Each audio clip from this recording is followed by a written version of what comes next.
returns. Hi, everybody. We tricked you, Janeway. We never wanted peace. Rumdar was a spy! Ha ha ha ha! What did you learn, Spy? The Enterprise has the biggest bathrooms ever. And she is not Captain Janeway. She is Captain Freeman! That's what I've been telling you! Ha ha! I tricked you! And I didn't give up any information either. I'm a good spy.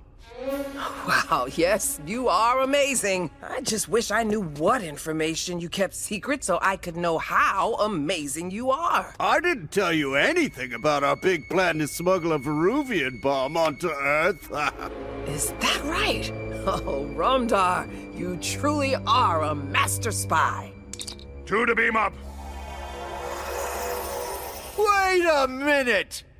You just beat Captain Janeway!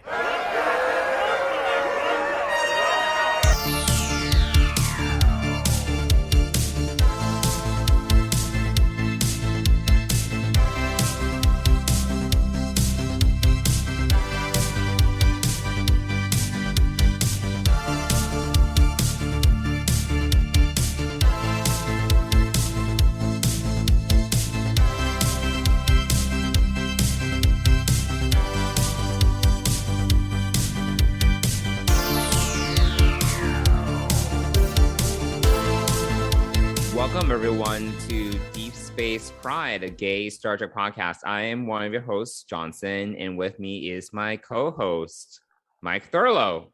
Mike, how are you today? I'm doing all right. How are you today? I am surviving. Yeah. Yes, I'm like at or wavering around baseline. Yeah. Okay. Yeah. So yeah, it's kind of a cloudy, like grayish day today. So yeah. My body is ready for fall, and I'm like, is it fall yet? It's kind of this weird in between, and I'm like, meh. Yeah, no, it was humid today. I know. I went for a run this morning, and it's like terrible for my hair. Was like, oh yeah, it gets so frizzy. What about you? Just kidding. For Funny. those listeners that have never seen Mike, he has no hair, so that's the joke. There you go. That's hilarious. Yeah, it was super humid running this morning. I was really surprised. I was expecting a cooler run this morning, and it was not that. Yeah, how's your training going? Good. 2.5 weeks in, things are getting a little bit easier, but there are still, some struggles. My ankle wants to act up once in a while, so yeah, that's annoying. Yeah, it is. But be like, calm down, bitch. Exactly. Or I'm going to do this, so get on board. Get on board. Body, just don't hurt yourself. I can't deal with that. I won't be able to help you. No, my plan is not to. I'm trying to stretch. I'm trying to warm up a little bit more. So yeah, I'm definitely trying to do all the things so that I don't hurt myself. Yeah. But we are 6.5 weeks away from running a half marathon. So no, I will cheer for you over text message. There we go. Yeah. Yes. Anyway, so yeah, there's that. Also today on the news, Doug Jones is coming to Star Trek Missions Chicago. Oh, I thought you were going to talk about the missing girl. Oh, the dead girl. Sorry. And her missing. No, I'm not going to talk about that. Obsessed. No. I'm like, when is a Netflix special? I'm ready. No, it's not. It's still in progress. How can they do a Netflix special about I'm sure someone's already writing a treatment for it. I can guarantee you, I will bet you money that someone out there is writing a treatment for it. I mean, it's certainly a story that someone could take the basis of and like embellish and create this whole thing around. Absolutely. It's either a Netflix special or a Lifetime movie or something. It's definitely a Lifetime movie. It's definitely a Lifetime movie. Yes. But I've not paid attention to very many details of this I'm like story. So with it.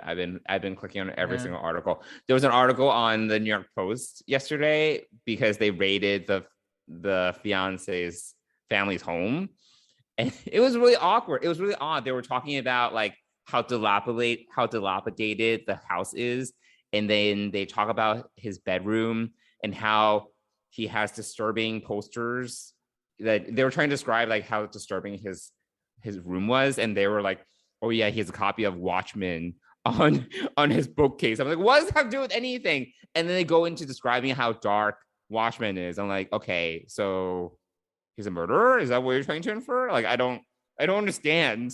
Like, what is this? Like, is this journalism? I was like, whatever. No, well, it was the New York Post, so of course it wasn't that journalistic. I was just like, I was kind of amused. I was like, oh man, someone that is like less critical reading this is probably like, oh, he is a murderer because he has Watchmen. The New York Post is not something that can necessarily be called serious journalism. I was like, this is ridiculous. It's sort of like a trash magazine / onion-esque. It's like part onion. I don't know. Yeah, no. In any case, well, you were saying Doug Jones is going to be in Chicago. Yeah, let's get back to Star Trek. Maybe we have a Star Trek podcast to talk about. Maybe we should start like a real life crime podcast. No, you'll have to find another co-host because that is not something that I want to talk about. All right. You know, I avoid a lot of. I wouldn't say I avoid, but I'm very choosy, selective around what news I follow and listen to, because it's just the world is a crazy place right now, and I don't need all these things happening in the world to be part of my life. So yeah, but in Star Trek news, yes, Doug Jones is going to be at Mission Chicago, so I'm excited. We will definitely be meeting him there. So that is super exciting. You know him. You guys are besties. Well, at least, I think we had a memorable enough interview that it will jog his memorable memory. For you. Who knows if it was memorable for him? No, yeah, true. Maybe, you were the last phoner, right? Out of like. No, I think there was more after me. So, I can't remember. Yes, there was, because I had corresponded with the PR firm a little bit afterwards, or I'd called them by accident, and then she messaged me back and said, did you need something or what? Sorry I couldn't get back to you. We had another interview. So there was definitely more after me, but I don't know how many or whatever. But anyway, but hopefully it was memorable, and if not, I think it was memorable enough that he'll have some vague recollection of it from 9 months ago when we. Yeah, it also had been like a long time. Yeah. So.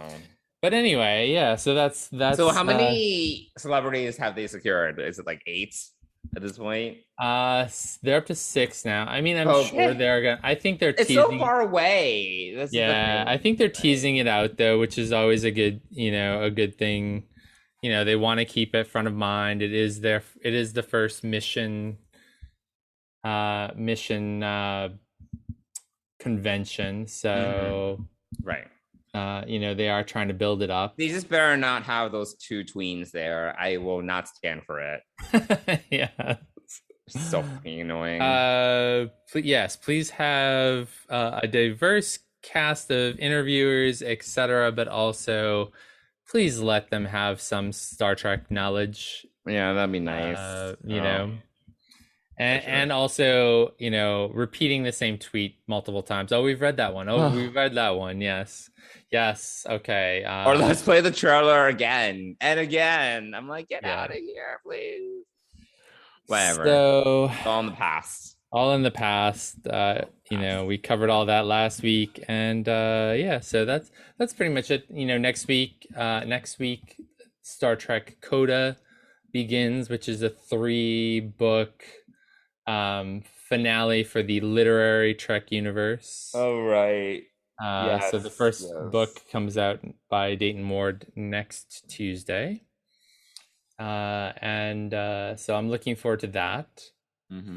And no reviews on it yet because I think it's still embargoed, but I've seen people post some pictures of the book already. The audio book is not out yet till next Tuesday though, so that's what I will be listening to next week on my runs. You and audiobooks. Yeah, I mean, it's a great way to enjoy, I also like mental things to do while I'm running. Okay. Okay. It keeps my mind busy and it keeps my mind from thinking about how many more miles I have left to run. So, Yeah, I hate running. Okay. yes. So anyway, Yeah. so that's pretty much all I've seen in Trek news Okay. lately, but I yeah. mean, we just had Star Trek Day not that long ago, so that was a Oh lot. wait, there is one more thing. Jeffrey Combs is in tomorrow's Oh yes, he plays like this computer, like an evil yes, he computer or plays this something. computer. Yeah. This evil computer that crashes Boimler and Mariner on a planet. Yeah. So we'll get to see that tomorrow. But today we're going to talk about last week's episode. Yeah. Should we get going? Yeah, let's do it. All right. So the Spy Humongous. Okay, attention crew. I'm your captain. I'm Captain Boimler. We've got a plasma grid and a temporal rift. Sorry, you said temporal rift, right? Yeah. And lots of danger. But as sure as this is my captain's chair, you can count on me, because I'm your captain. Yes, sirree. We should mutiny. Sorry. No. I know that wasn't good. It's just, this isn't the same as actually being on the bridge. The bridge is wherever you are. Close your eyes. Think about Riker and say what he would say from the heart. His heart. Look, I may not know exactly what we're up against, but I do know that in this, our darkest hour, I'm grateful. Grateful to have a ship and a crew I trust with my life. Now, I'll be honest, there's no guarantee we're gonna get out of this, but if we do, it'll be because of your combined talent and dedication. It's been the honor of my life to serve as your captain. But we're not dead yet, so how about we go in and kick some ass? Red alert! Take us in! Now that sounds like a captain. Mike, what did you think about this episode? What were your thoughts? High-level takeaways. I know you liked it. I did like it. Did you watch it twice? I only watched it one time. I did not. I watched it again today, half watching it while doing some work. So, I didn't really pay a lot of attention. It was kind of in the background today. So, it's a good episode. I don't know where to start with it. I think the big thing, the scene that I really paid attention to, that I really liked, even though as we talked about it through text last week, was kind of the retread with Boimler and the red shirts. But my favorite scene was really when he does get the makeover and then is forced to give a speech, and the Enterprise D's bridge comes into that was kind of nice. That was really cool to see in animation. So and Captain Boimler did a great job with his speech. So I thought that was pretty cool. So yeah, and also I think I like the undertones about what this episode says about leadership and taking action, rather than it's just not words. It's about taking action. And so I think the other big thing that I really enjoyed about this was the Ransom comment to Boimler about what a great job he did. Something just as simple as that is really, really cool.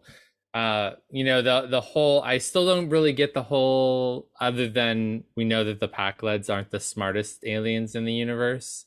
But I don't know why they keep on calling the Cerritos the Enterprise. I don't know why they call Captain Freeman Captain Janeway. I mean, I think they're just being dumb with it. They're just like saying how dumb they are, which is like, I get it, Yeah, and then we have the whole anomaly cleanup day happening, which, right, hijinks happen, right, and yes, it's a continuous comedy of errors, essentially. Yes, essentially, yeah. So, Yeah, I think it's enjoyable. I still think that last week's episode was my favorite. Yeah, with Boimler and Mariner together. Mm-hmm. Yeah. This was definitely a different dynamic with Boimler being part of this Red Shirts club and the other three of the lower deckers hanging out and doing this anomaly cleanup duty. Right. But I did enjoy, and I posted it on Instagram or reposted the, nothing ruins breakfast like a work email, a work assignment from Mariner. So there were some definitely enjoyable situations, and we get to see Kayshawn again with Ransom. So yeah, and we've seen him before after he got turned into a puppet, but didn't have. I don't think he's had speaking lines until now. Yeah, so because we see him in the background, right? Yeah, things. Yeah. So it was an enjoyable episode. I'm hoping things get more exciting and better. I'm looking forward to more Boimler and Mariner. I think that's my favorite dynamic on this show. Yeah. So yeah. What about you? What did you think of the episode? Yeah, I thought it was okay. I don't think I liked it as much as you did. I didn't dislike it. I just I didn't have very strong feelings about it either way. So it's kind of like middle of the road for me, which is not bad. It was just like not stand out. And for me, the Boimler stuff, it kind of was, to me, it was kind of a retread to him kind of promotion chasing, which was, we saw a lot of that in season 1. So for me, it was kind of just going back to the same well of him. And, this time he does get more like pulled into it versus him. And he actually showed a little bit of like uncertainty towards the beginning because he felt bad about abandoning, the rest of the gang. But it was still kind of like going back to that same thing again to me a little bit. I did like some of the scenes that came out of it. Like, yeah, the Enterprise D scene was good, but for me, it was, I guess at the end, it's kind of also nipping that plot line in the bud, because at the end, he's just like, yeah, I don't need to do this. He sticks with his friend and, the kind of leadership that he understands, I think, now to be true leadership, right? So maybe it is kind of like wrapping that up a little bit. It's, I just don't need another situation where I mentioned last week where I was like, I don't know if I need another reiteration of Mariner having abandonment issues. I don't need us to go back to that many times. Let's move on. Let's have new challenges. Let's grow these relationships. Let's grow these characters. So that's why for me that felt a little flat.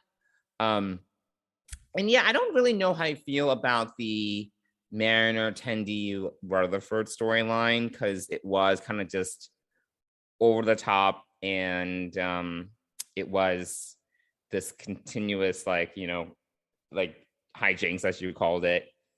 It kind of just went on for a while. Like it's very similar to how I felt about Strange Energies, where Ransom was kind of like, it was getting more and more ridiculous. And then after a while, I was like, all right, like I get it, because especially in animation, they can just do a lot of these like silly things that are very cartoony. And then after a while, I'm kind of just like, all right, this feels like more and more like just like a cartoon. And it kind of, after a while, kind of like loses its appeal. Like, it's just like, all right. And then I guess the point, what was the point of that? It was like Tendi got frustrated. I know Tendi got frustrated. She turned into like a scorpion creature of some sort, but what was the, she wanted the lesson learned? She wanted to do something as a gang together, work together. Right. So she signed them up for this. Enthusiastic. She was trying to be enthusiastic and positive. Yeah. Yeah. So she, that whole idea of like being enthusiastic and working together and just having fun, having a good day together versus, boring Right. whatever, this was obviously she wasn't in sick bay. We didn't even see Tiana this week. Tiana. Tana. Tana. I don't know. So yeah, that was just okay. I thought that was okay. Honestly, I think the most interesting plot line, and there was also a lot going on in this episode again, but in a way that kind of didn't really. Sometimes there's a lot going on and it feels very much like in sync for me, even though there's like so many plot lines going on. And a good example of that would be like the episode where it's Mariner and Tendi, and they chase after that artifact for Tiana. Right. There was a lot going on in that episode too, but for some reason that kind of jived, like all the different storylines just jived really well. And this one felt like a little bit less connected for me for some reason. Because obviously a big plot line here is Captain Freeman with Shax on the planet. And obviously confusion, she's not Janeway, but the Pakleds and that whole plot line, I do want to know where this is going and what the end game is. And then it was weird because at the end of the episode, it was revealed like, oh, they're planning to like bomb Earth. Yeah. But then there was like no like follow up to that. They were like, okay, see you later. And then there was like no, oh, let's talk to Starfleet Command or something. Like, it was just like they kind of just go their merry way from the planet. I thought that was a little odd way to finish it because they got the info that they were looking for, but then there really wasn't a follow-up. Maybe in this episode there'll be something, but I'm sure there will be something. But I'm also kind of just like, where is this going? Yeah, I think that question comes up because they started to give the bridge crew a little bit more to do in these episodes, and so we're kind of getting into that kind of next generation episode where things are sort of wrapped up and like you see these other pieces, but in reality in Lower Decks we really don't see, like, we never find out how Shax comes back. There's just all these missing pieces. So I think that this is another one of those missing pieces that, yeah, it sort of happened behind the scenes, like she reported it to Starfleet Command, and whatever happens next happens. But they're obviously making it a big deal. Like, they're like, the Pakleds are kind of the season's big bad. So yeah. I'm kind of like, I kind of want more of a payoff for the Pakleds since we're getting so much of them this season. And I don't really know how much I like the Pakleds. They kind of remind me of like this season's like Ferengi, like, what the Ferengi would have been for TNG. It's like, are they supposed to be funny or threatening? It's kind of this weird straddling of like, I'm not sure if I'm supposed to kind of like, if I'm supposed to laugh at them or kind of feel that there's something really bad about them. It's kind of like both. But that's how I thought about the Ferengi in season, like early days. It was kind of like, that's why they didn't succeed as a villain, at least for TNG. Maybe for the Pakleds, for Lower Decks makes more sense because of the comedic nature of the show and the mood, while TNG took itself very seriously, and that's why it didn't work. But they kind of remind me of that kind of villain, where they're kind of silly but also threatening. It's like I don't know what to make of them. I don't think we know what to make of them yet. And I'm more looking forward to the Borg for this season. Like, let's see what they're going to do with the Borg episode.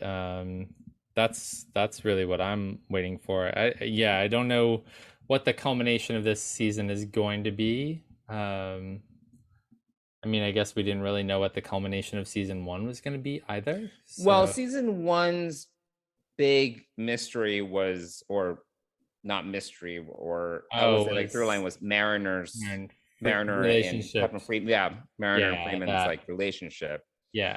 And because that was like that was, I would say, a through line through season 1 and that reveal in the last 2 episodes. Right. Yeah. No, that's true. Yeah. And this season we have the Pakleds, and I agree. I don't know how strong this is, but they definitely played them up pretty well. And I'm wondering, if they're going to wrap this up, or is this just going to be something ongoing? Well, we remember in episode 2 where we were following the Titan.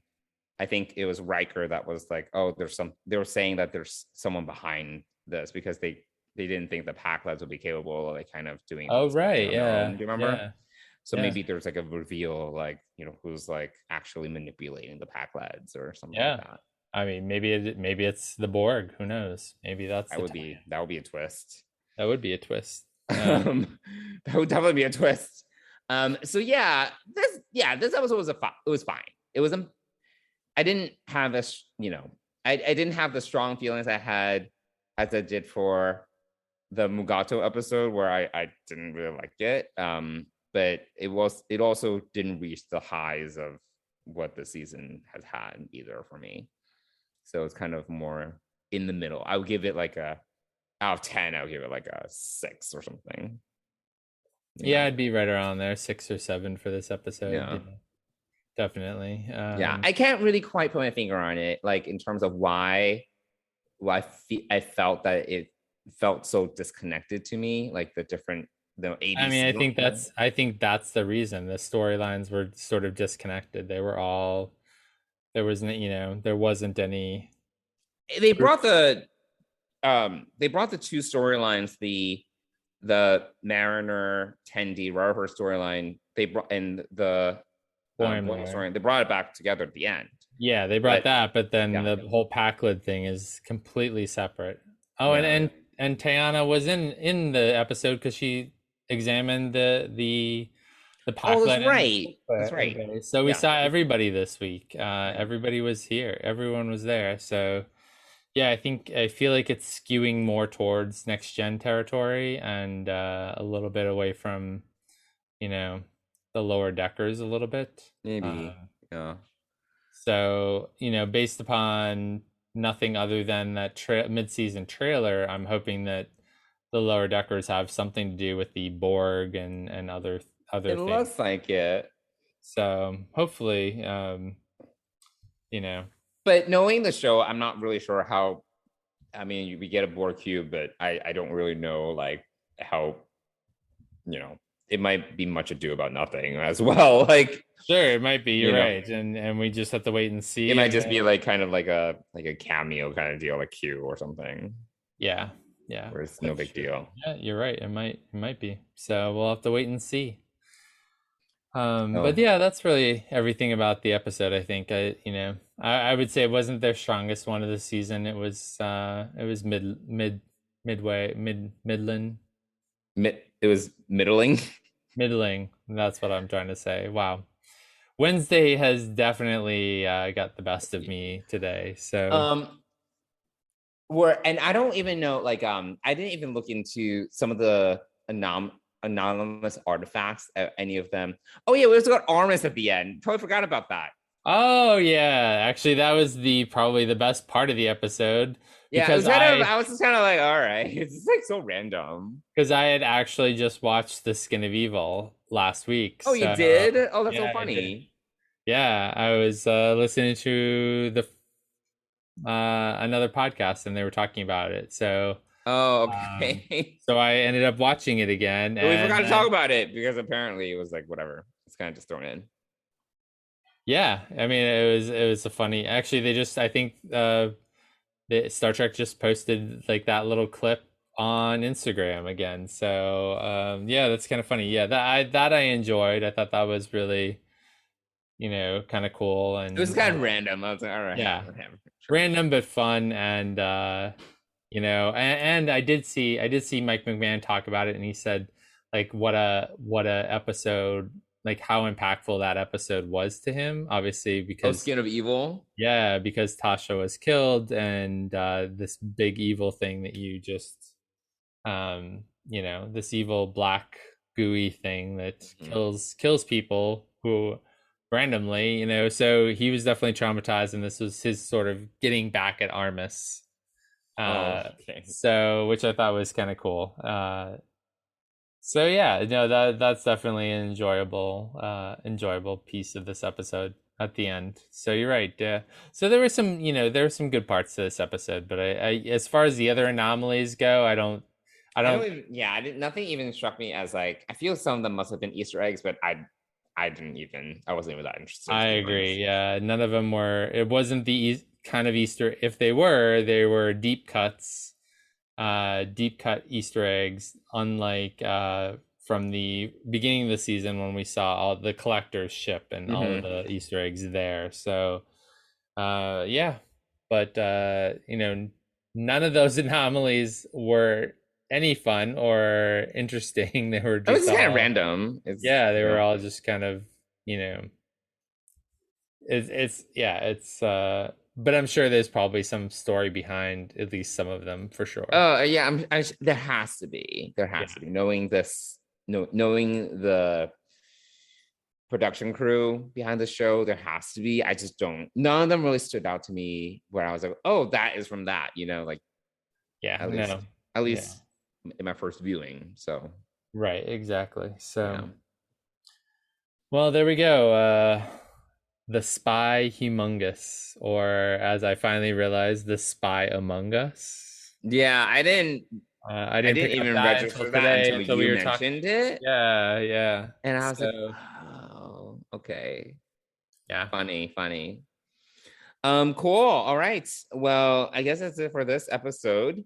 We're gonna do a little bit of off topic. So why don't we go into that?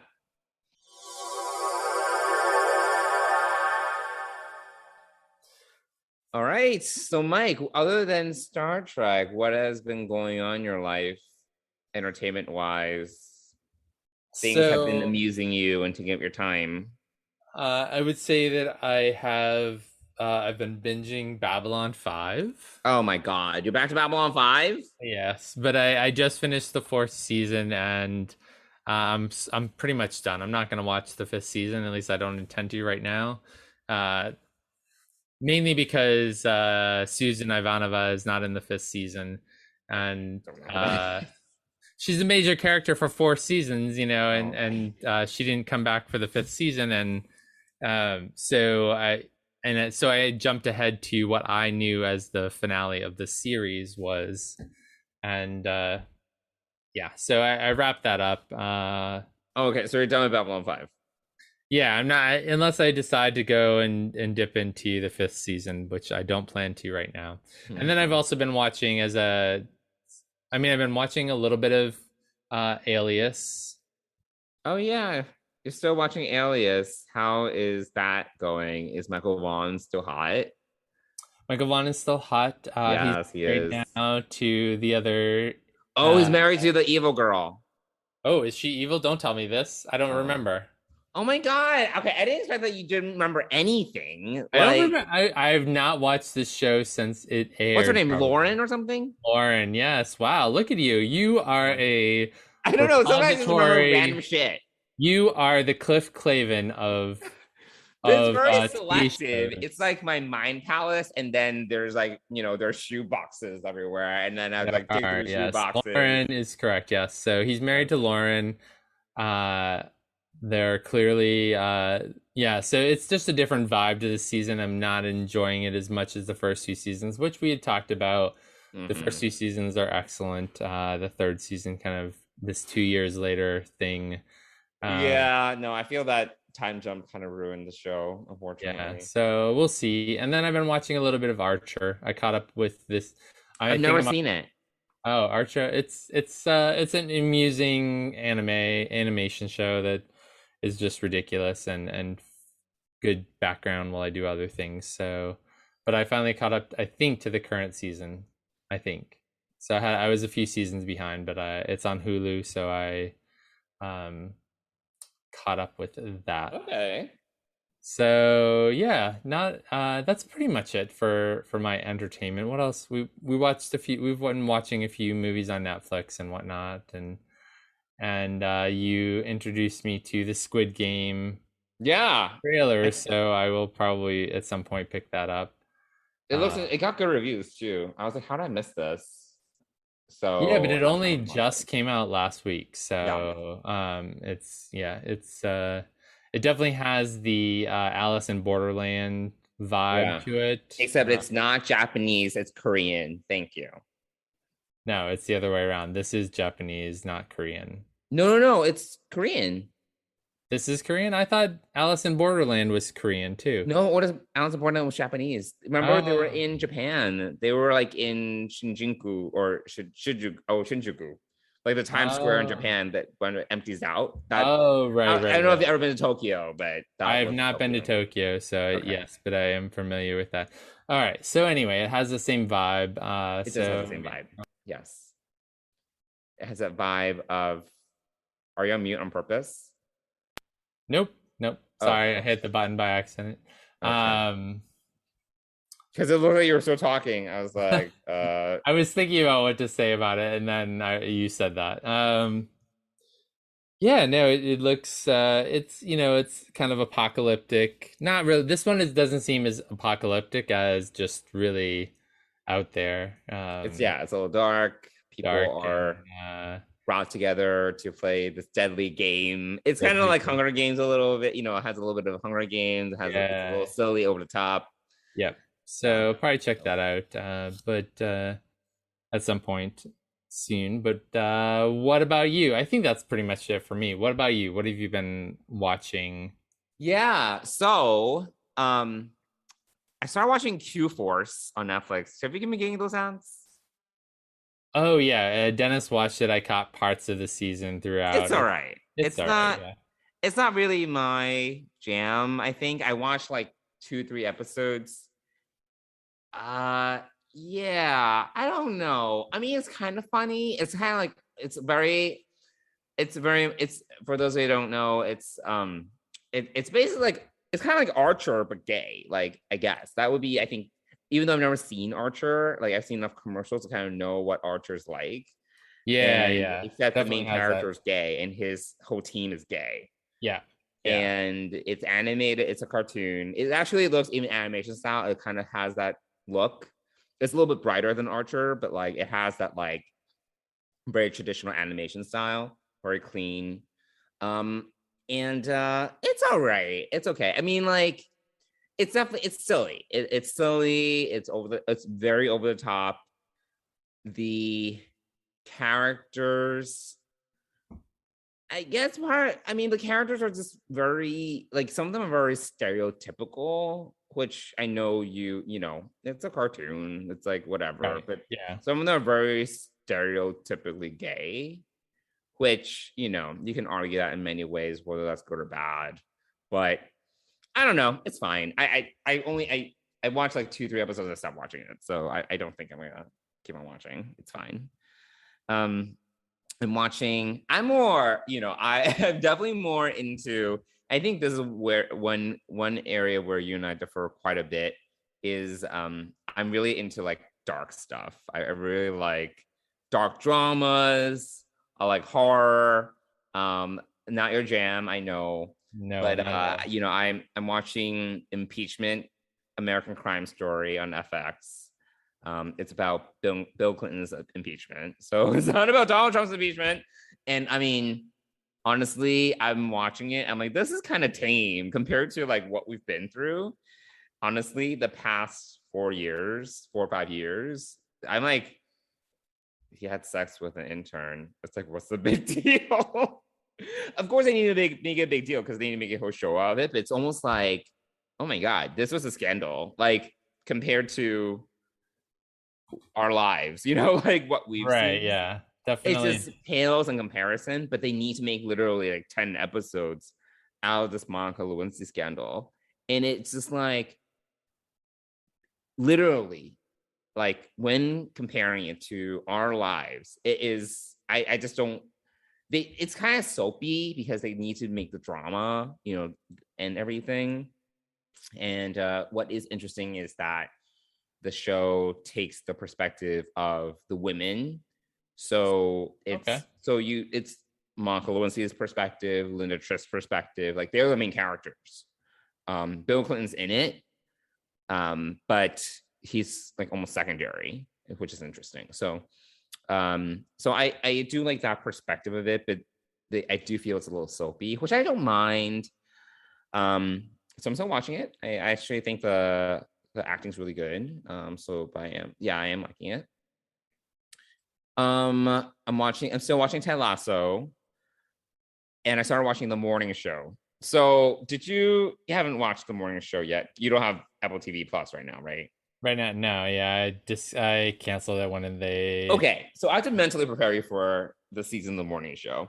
So you like season one? Season one, was great. I love season one. Great acting, great drama, riveting. Honestly, at the end, I was like rivet. I was like on the edge of my seat. It was great drama, great character drama. This season, just to mentally prepare you, it is the 3 months leading up to March of 2020. Right. The whole season basically takes place leading up to those 3 months. And it is slightly triggering. It is slightly triggering. Yeah, I did read it. It's slightly triggering. I'm like, my son will watch this and he's gonna get fucking triggered.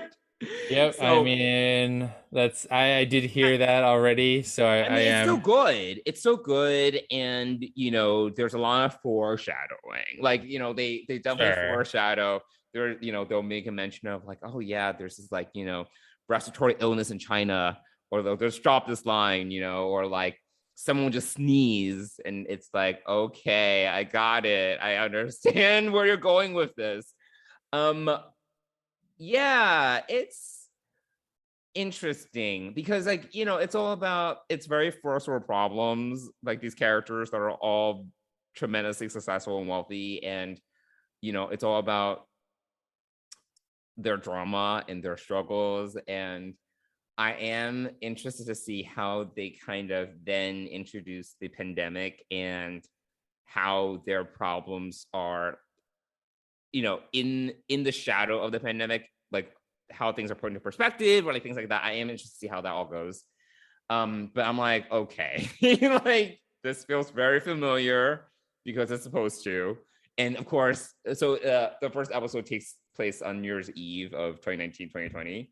And everyone's like, oh, 2019, what a terrible year. I'm like, all right, I get it. I understand.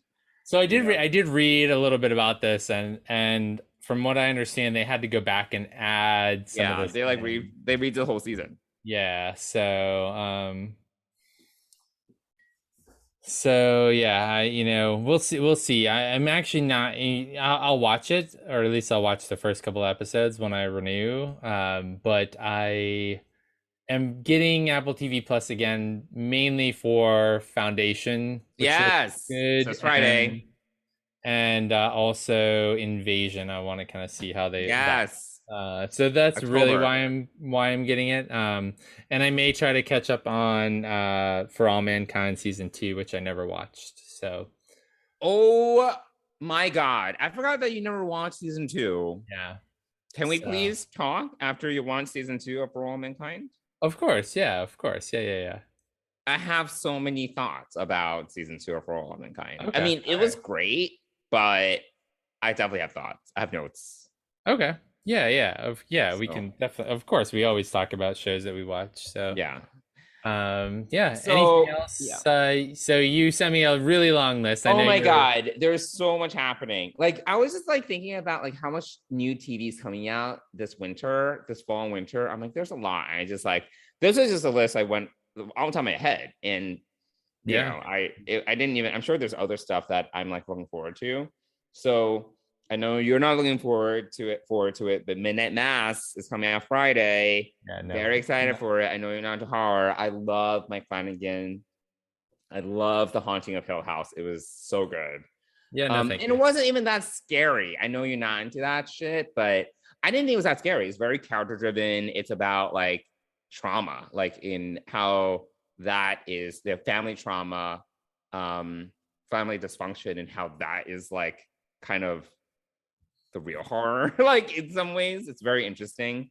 While Midnight Mass is a heavy commentary on Catholic fanaticism, like religious fanaticism, but from a Catholic perspective, which would totally be triggering for you, probably. Yeah, probably. Yeah. But on top of it being horror, I don't think I need any of that in my life. Yeah. So I'm like, I love that shit. I'm like, yes, trigger me.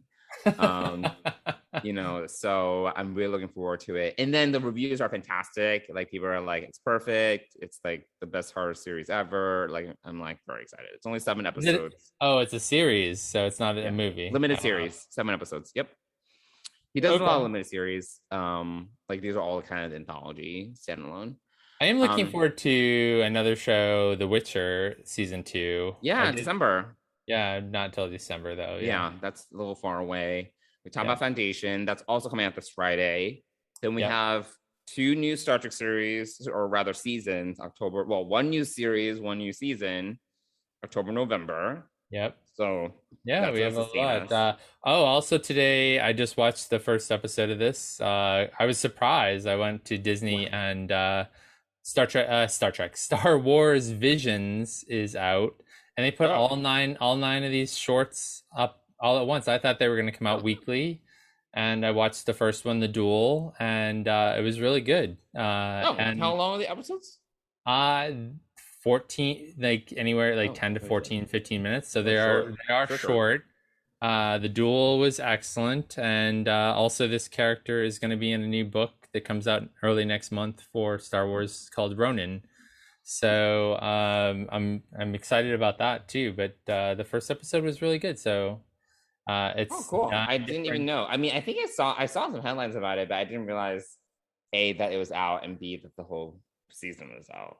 I didn't think. Yeah, I was shocked to see the whole season. I was expecting to go there and just see 1 episode, and there are nine shorts there. So that's another thing to watch. Oh, Hawkeye is coming out. If you're a Marvel fan, who? Hawkeye. What's that? Like I said, if you're a Marvel fan, you'll know that Hawkeye. Oh, Hawkeye. Yes. Oh, yeah. I thought you said hot guy. I was like, who's that? Who's hot? I mean, Jeremy Renner is kind of hot. Yes. I'm not the biggest Hawkeye fan. What's his face? Jeremy Renner. Yeah. He's fine. I think he's fine. I think he's like a stale piece of bread, I feel he doesn't have much of a personality. Like, either him as an actor or this character. And one movie I love is Arrival, which I'm sure you've seen. Yeah, right. Yeah, Jeremy Renner's in that, but honestly, he's just like literally, he's like next to Amy Adams is a piece of bread. Like I love Amy Adams, but he's whatever. Like I think the best part of the Hawkeye character is when he goes dark during the blip. And he like starts to kill everybody, and he starts using swords or something, whatever. Yeah. So I find Hawkeye to be, unfortunately, one of the least interesting MCU characters. But whatever. Okay, all right. Well, I mean, I'll probably still watch it. It's there, but I doubt that it's going to be as interesting as WandaVision or Loki. And it's going to be very straightforward, most likely. Oh, we'll see. I don't know. So we talked about Invasion, new Apple TV Plus show coming out in October. Oh, you mentioned the Wheel of Time, which I don't really have any. It's sort of another anthology, not anthology meaning series, but a series of books. Like I don't know how many. I didn't read all of them. It's 14 books. There we go. I've read up to 6 or 7. Okay. And then I got pretty bored. But apparently there's a hump, like 6 through 9 is a hump. I was like, that's a lot of books. That's a big hump. You have to go 3,000 pages. They're all big, thick, these like they're big enormous fantasy books. Yeah. However, I am somewhat excited for the show. It's on Amazon Prime. I did not think the trailer is actually that great. I didn't love the trailer, and I'm like, ooh, I don't know, but we'll see. But that's also coming out. Yeah, so there's a lot. Yeah, that is a lot. That's just mainly what we like. I'm sure that there are a ton of other shows.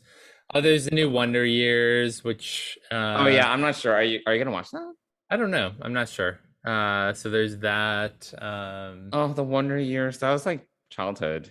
Yeah, exactly. Yeah. What was the girl's name? Winnie or something? Winnie, yeah. Yes. Kevin and Winnie.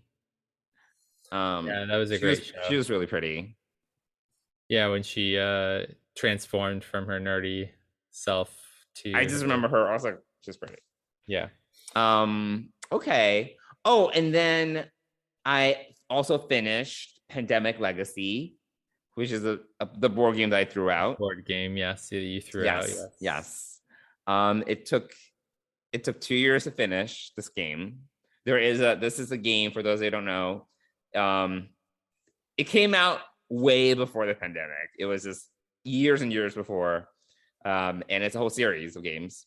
But this particular one is a season-long game, quote unquote season-long game. It's almost like a TV show. You play through 12 months of a pandemic, and each month there's usually some sort of development, something earth-shattering happens, the disease mutates, things like that. And you are a team that is your task to basically eliminate this disease somehow. Sounds way too real and triggering. Yeah, I can't believe you played Pandemic. These things don't really bother me. Like, Oh, I know, yeah. Sure. But I mean, I wanted to play it during the pandemic, and my friends were like, let's play something else. Yeah, exactly. So but we finally finished, and it's one of those games where, again, the game changes over time. You have to like destroy certain pieces of it, like literally you rip things up or you throw things out or whatever. It's very interesting. There are literally these boxes that you open up that reveal like new characters that you get over time or new board game pieces. It's very, very interesting. And the thing is, once you finish it, it's over. You can't, there's no replay value. Okay. You throw it out. You throw it out, which you did, and you posted, and I recycled it. And everybody was like, what are you doing? We can't believe that the lover of all games was throwing out a game. I recycled. But now, now that you've explained it, it's understandable. It's understandable. I even recycled the plastic pieces. I separated that out and put it into the plastic recycling versus very good. Recycling. You're welcome, Planet Earth. You're welcome. And my future children. Sure. Whatever. Cool. All right. Well, I think that does it for Off Topic. Mike, anything else that we've been watching, reading, doing? No, I think that's a good summation. I mean, I think we'll have more to talk about once some of these shows kind of kick off. Yeah. Well, we are definitely going to have 4 weeks where we're going to have 2 episodes of Star Trek to talk about. So that's going to be a bit extra. That's going to be there's going to be plenty to talk about, and we're tossing around some other ideas to this we didn't even talk about this is episode 50. We've done 50. Episode 50. Woo! So I wasn't sure if we were going to make it, but we did. So here we are. We've made it a year and 50 episodes, and we did, bitch. And we have congratulations. Thank you. Congratulations to you. And we have a lot of new Star Trek to talk about. I know. What a time to be alive. As a Star Trek fan. I mean, this is like the renaissance and the renaissance of a lot of sci-fi and geekdom. Oh, and also something else that we didn't even mention, which I'm a fan of. Doctor Who will be coming out sometime this fall as well. Oh, okay. I gave up on Doctor Who a few seasons ago. Yeah. I didn't. I mean, when they introduced Peter Capaldi, I wasn't a huge fan of his Doctor. And then the first year was a little rough with Peter Capaldi, in my opinion. And also, I really did enjoy Matt Smith. I liked Matt Smith a lot. That's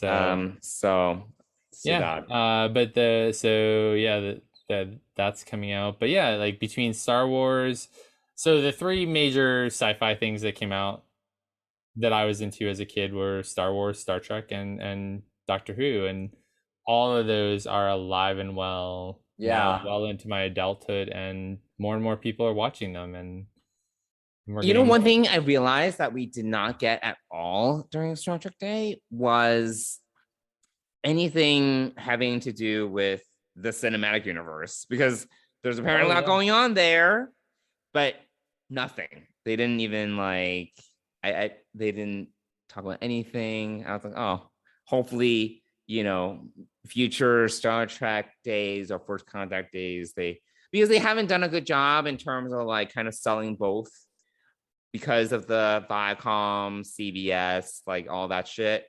But now that they're like it's a mess. I mean, it's still now they're all under Paramount, so they should be able to figure this stuff out. Whoever merge those universes a little bit. Yeah. We don't know if Alex Kurtzman is in charge of that part of the. I don't think so, but that shouldn't prevent them from making it a thing.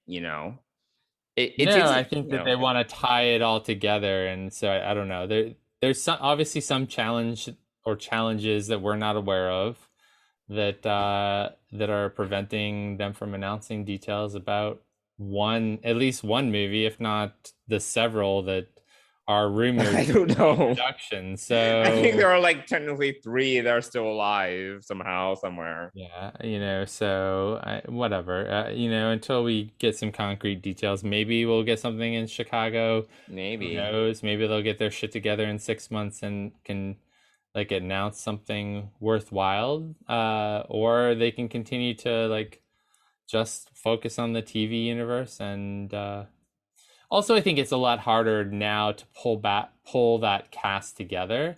I think there's a couple of challenges. One, you mean the Kelvin timeline cast? Yeah, the Kelvin timeline cast. I mean, one of them is dead, so yeah, I mean, Anton's dead. Anton's unfortunately passed on, and so there's that. And I feel they all kind of moved on to different projects. Like, yeah, they're all doing different things. They're all a lot older. Yeah. So they've all become stars in their own right. Well, Zachary Quinto, I don't feel his career has really progressed much, and I think is game to come back. But yeah, I feel everyone else has I don't know, done other things. Yeah, I think I don't. Zachary's done some plays, I want to say, or some theater work maybe, but sure. And so we'll see. Again, these rumors are just ridiculous until we actually get something that's worthwhile to talk about. But yeah, I think it's like some little executive in Paramount like leaks this like every 6 or 8 weeks. It's like we have a new Star Trek movie we're working on. Yeah, like leaves a memo out somewhere where they know that a reporter is at, and then there we go. We get the new rumors. So whatever, and whatever. It's really shocking. I mean, it's not shocking really, but it's just really just disappointing that they can't get their shit together around this. Yeah. But that's one thing. I think you mentioned it not in the last episode of the podcast or the one before. You were talking more about toys, but exactly. Star Wars has just done such a great job unifying everything about that world. Yep. Just from a financial standpoint, logistically, showrunners, creatively, they've just done a good job maintaining a very constant through line through many decades. Where Star Trek, I feel, has just been all over the place, Yeah, it really has. And there's more of Star Trek than Star Wars. And yet Star Wars is arguably a bigger property in the sense that it has more marketing and more stuff like books. Right. Obviously there's the books for start, but there's just more of it. And out of so little, so it's just it's really, it's my biggest complaint with Paramount is their lack of drive in some of these things. And I was actually thinking about it again this weekend, looking at, Legos and thinking, why the heck don't we have Star Trek Legos? Just stupid things like that could have been easily Playmobil. Oh gosh, please. That's not Legos. Well, that's where the Star Trek toys are. So yeah. So anyway, but so maybe someday we'll get some legitimate PR on a movie more movies, but until they get their shit figured out, I mean. Well, speaking of products, do you want to talk a little bit about our sponsor? Yeah, of course. We love Fansets, and we thank Fansets for sponsoring our podcast and the Trek Geeks Podcast Network. The guys, Lou and John, and the team at Fansets are just awesome people, and they make awesome pin collectibles. And most recently, there's a Lieutenant Savick from the Series 3 Women of Trek pin. We've got Dadmiral Vance, as we like to call him, in a micro crew pin. We've got Michael Burnham in her new uniform. Your favorite, Vic Fontaine, is out. And Guinan, as well as they still have available the Jerry Ryan 7 of 9 2021 pin, which is amazing, and I love it. It's beautiful, and it's great, as well as the number 1 Una from the Women of Trek. So there's also all these other properties, everything from DC to Scooby-Doo to Ultraman. They've just got so many great products, and they're constantly releasing new pins. A lot of stuff. Yeah, so head on over to Fansets, put a bunch of pins. If you like other things other than Star Trek, there are, Batman's in there too, and put a bunch of pins in your cart. If you spend more than $30, shipping is going to be free in the United States. And if you add the code DSPRIDE, all caps, thank you. You'll get 10% off your order. And we want to give a huge shout out and thank you to Fansets for sponsoring Deep Space Pride and the Trek Geeks Podcast Network. Thanks, Fansets.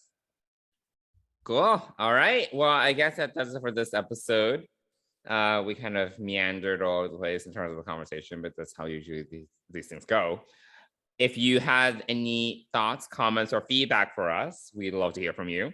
You can reach us via email at deepspacepride@gmail.com, or you can reach us on Twitter and Instagram at deepspacepride. There we go. Yeah. All right. Anything else to add, Mike, before we sign off? No, that's it for episode 50. On All to right. the next 50. Yes, happy episode 50. Here's to 50 more, or maybe 500 more. Who knows? Who knows? This is just the beginning. I laughed. All right. Well, thanks for joining us, everyone. Lols. Well, thanks for joining us, everyone. We'll see you soon. Bye, everyone. Bye.